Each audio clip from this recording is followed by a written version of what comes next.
What's going on, everyone? I'm Steve from Burke Family 54 Comics, and we have another interview here for you for the YouTube channel, again done by channel correspondent Mike V, this time with writer Steve Englehart. All right, here with Steve Englehart. In my opinion, living legend needs to be known for fundamentally defining and expanding the mythos of so many characters, such as Beast, Captain America, Vision, Valkyrie, Black Widow, Doctor Strange, including writing his first solo title series and him becoming Sorcerer Supreme. He also launched the Defender series, brought back Wonder Man, brought back and defined the role of Peggy Carter, created Wendigo, Mantis, Shang-Chi, Star-Lord, Hellcat, The Shroud.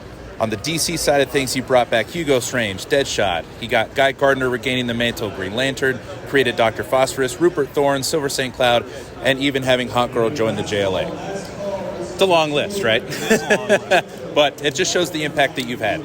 I'm biased, but I want to begin with your contributions to the Batman mythos and fundamentally changing the direction that story was going, because it had gotten so much campier in the Silver Age, especially trying to cater to the Adam West series. Right. Entering into that venture, what was your vision or your approach to Batman and his rogues?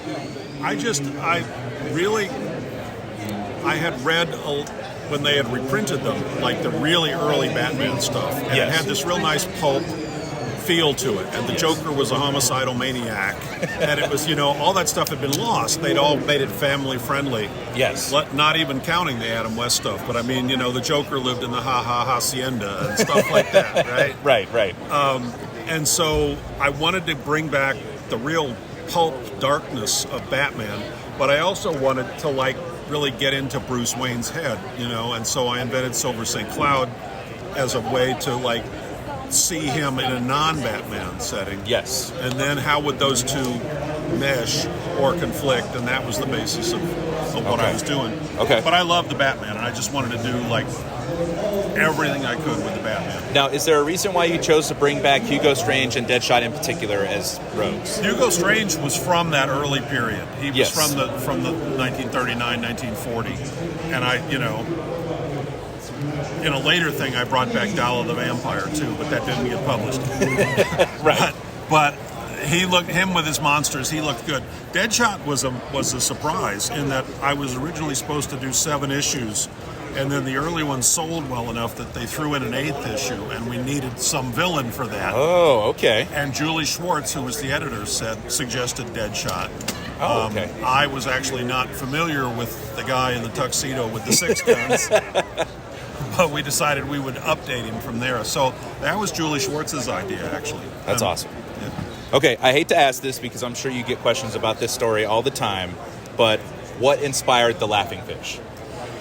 I just wanted something that you would immediately understand was nuts, but the Joker would think was a cool idea. Okay. And, why Laughing Fish specifically, that I couldn't tell you. I just was looking for something that would be weird, but he would believe it. That's awesome. Okay, at Marvel and DC, you incorporated a female character into an already established superhero team, with Black Widow joining the Avengers and Hawkgirl joining the JLA, respectively. Right. Was this intentional, or was this a coincidence at each publisher that you did that?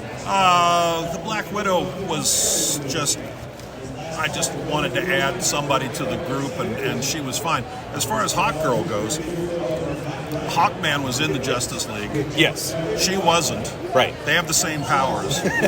Yes. And that was just a leftover from the 50s and 60s that she wasn't in the group. So I thought and again, the fact that they're married and their partnership, I was able to play with that. Yes. Only if I could bring her into the group, so. Okay. And then these decisions had a lasting impact on their depictions in the big and small screen, with Black Widow joining the Avengers in the MCU films and Hawkgirl as a main character in the Justice League animated series. How impactful did you see those decisions being at the time? I thought it was, as I said, I thought it was a good idea to put her in the group. It just, it was sexist that she wasn't in the group. Yes. But I wasn't thinking about changing the universes particularly. I just was sort of updating, particularly at DC, updating some outmoded stuff. I understand. I promise I only got a couple more questions. That's all right. For the most part, especially during the Infinity Saga, the MCU has been successful and largely responsible for the average person's understanding of these characters that we know. So much of what you've contributed included, but not limited to, Mantis, Shang-Chi, Star-Lord, and essentially Peggy Carter. along with fundamentally defining characters like Doctor Strange, Vision, and Scarlet Witch. Has Disney given you your well-deserved flowers for this? Yeah, I would say so. There are residuals involved in that. Okay, good deal. If you created stuff, you get money. Okay. And you get the screen credit. Yes, of course, credit, at the end right? credits, yeah. If they take your idea, but you didn't create it, then that's the special thanks group, right? Okay, gotcha. And there's no money in the special thanks, but you get the screen credit.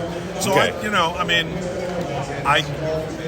I'm not a member of the whole Writers Guild of America thing. There may be things that I should get that I don't know about, but right. But I'm pretty happy with the way things with go. as much as you've contributed and what they've taken from what you've done. Have you ever been approached to do a cameo like Stan Lee used to in the films? No, or? I wish they would, but no, that hasn't happened. Okay. Having provided so much creation and expansion for so many characters for the big two, whether it be body of work or the workplace, which universe do you prefer and why? Oh, the Marvel Universe, for sure. Okay. I really liked Batman and Green Lantern, yes, right? Justice League. I love all that stuff. Yes. But the Marvel Universe has just got so much more possibility to it. Okay. And it's a friendlier place to work. DC's not a real happy shop. I understand.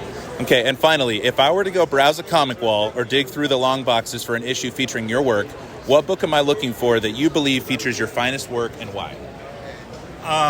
That I can't really answer because I can't really say, oh, Batman was better than Doctor Strange, was better than Green Lantern, was better than Vision, which I liked them all. Okay. Right? So that makes it easy for you. It does. I have a lot more to pick from. All right, awesome. Mr. Englehart, it's been an honor and a pleasure, and I can't wait till our viewers get to check out this interview. Okay. All right, so that is the interview done again by my good friend Mike V of Steve Englehart. I just wanted to ask you really quickly, how was that? Because he seemed like another really personable guy to interview. Okay, so what's really funny is when I initially went to ask for the interview, a helper was there.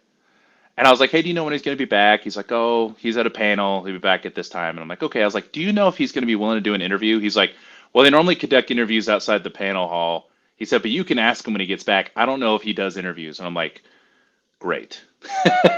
So I come back and I go to find him. But as I'm coming around the corner, I'm at Robbie Rodriguez's booth. And Englehart and Robbie are like brokering a deal. Like Englehart's like, this is something that I plan on writing and producing. He's like, I really enjoy your art. Like they probably had a 10-minute conversation just over Robbie's art style and the things that Englehart appreciated about it. And I'm just standing there like, again, being in the moment where like watching two creators make magic happen. You know what I mean? Mm-hmm. I compared it in my mind to when we saw, Tinian the Fourth and Freddie Williams catching up. And that was cool. We just kind of stood there and watched it. When we saw Garth Ennis and Scotty Young sitting at the bar talking, like, just it gave me that feel of like two awesome creators just standing there brokering something. And so I'm waiting for him. And I'm like, you know what? I'm just going to be that awkward guy standing at Robbie Rodriguez's booth, listening to this happen. So Englehart gets done, doesn't even look at me, just takes off to his booth. I'm like, hey, Robbie, I was waiting for Englehart, sorry. And he's like, oh, no big deal. Don't worry about it. I'm like, all right. So he's thinking I'm waiting to buy something from him. I'm like, sorry, man, I was waiting for Englehart. So I follow it to his booth. He has a seat, and I'm like, hey, I'm a member of Burke Family 54 Comics YouTube channel. I'm doing some interviews with creators here. Would you be willing to sit down for a brief, interview?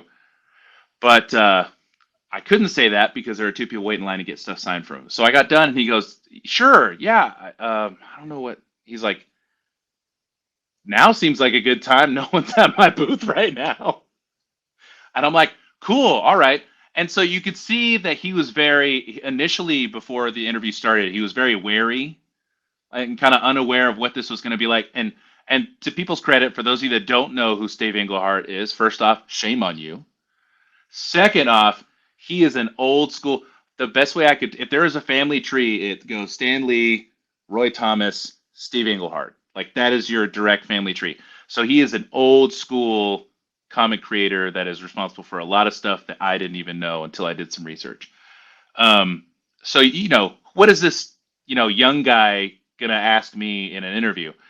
So I start with listing accolades, and you could see, and this is why I'm bummed that they're only audio interviews, because you could see he kind of leans back in his chair and he's like, in his mind, he's like, all right, okay, this guy did his homework, all right.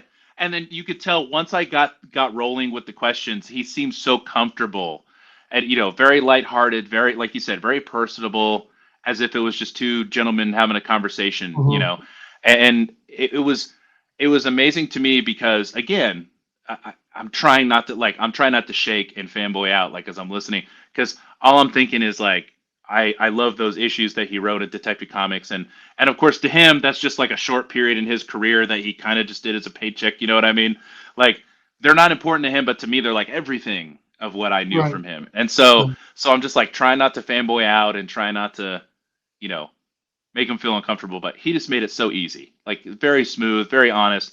And I liked that I threw the little left, out of left field with the asking about a cameo in a Marvel movie, because considering how much Right. Disney used of what he's contributed to Marvel Comics, I'm like, I get that Stan Lee got the cameo because he can put his name on everything, but like Steve Englehart deserves to be like mopping up the Avengers headquarters Well, or I mean, something, like if they're gonna let Jim Starlin in there, they gotta let him in there. You know what I mean? For that's sure. what I'm saying. And so for me, I'm just like, I just loved how tickled he was that I asked him that, and he was like, I would like them to, like I totally would, and I'm like, that's so cool, just to know that he's aware that his work is being used and that he kind of appreciates it and that he's kind of a fan himself, because believe it or not, those of you that don't, you know, read up on creators and how they feel about how their work is depicted, creators don't always feel that way when Right. they see their work put on the big screen or the small screen. But to know that, he's kind of sitting back there wondering where his time to shine is going to be. It was pretty cool. He was a really cool guy to talk to. And then, like I said, there was that initial intimidation of, again, doing the research, the vast amount that he's contributed to what I know about comic books, and then for him to just be so relaxed and easy to talk to was so relieving to me, and just helped the interview go so much smoother. Well, that was the longest answer I've ever heard. But what I thought was interesting, as we're talking about Marvel here, he gave the wrong answer when you asked him Yes. which universe he prefers. He said Marvel. Agreed. Yes. Wrong answer, but it sounds like most of that was due to some of the people he worked with. Now, I wanted to talk to you about when you talked to him about adding Black Widow and Hawk Girl to the teams, and his answer was really interesting when he talked about, he didn't understand why they weren't already a part of the team, of Hawk Girl being in a relationship with Hawkman, having the same powers and all that. And he's just like, why aren't these characters already on the team? I thought that was interesting for sure. Well, it's one of those historical parallels you wonder if there's anything to. And to see that he went to two different publishers, and in my opinion, obviously it wasn't the exact same thing, but essentially on the surface, a prominent female member in the universe joining a team, Black Widow, seemed like more of a formality. And then for him to just come out and say, like, yeah, I don't know why Hawk Girl wasn't already there. Mm-hmm. Like, having a relationship with Hawkman, same power set. He's like, to me, and for him to just outright say it was sexist, I was like, oh, okay.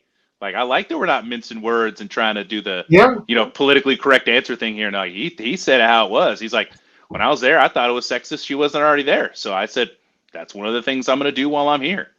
So, no, but no, it was just an odd thing that I noticed. I was like, you know what? It's really weird that he writes that Black Widow joins the Avengers and he writes that Hawk Girl joins the Justice League. Like, that's a weird coincidence. And then again, you look at it in pop culture. Black Widow's a member of the Avengers, and Justice League TV show started with Hawk Girl on the team. Wouldn't have happened without him doing that, which is insane. Well, you did a great job with another interview here for the channel, Mike V. I do appreciate you so much, man. You're putting in God's work, and this is not the last video. This is a second of a few. Mike V, I really appreciate you, man. Steve, as I will say it many times, I wouldn't get to do this cool stuff without you. So being a member of the channel, being a correspondent to be able to go to these events and do these things, I wouldn't be able to do it without you. So thank you, Steve. Absolutely. Well, and that is thank you, supporters of the channel, most of all. Oh, absolutely, absolutely. Well, that's today's video. I'm Steve. This is Mike V. Mike V. Thanks everyone for watching. Let us know in the comments section what you guys think about today's video. What do you guys think about the interview? All of that and more. All right, guys. Thanks for watching. And as always, go Cats. Cowabunga. It's morphin' time.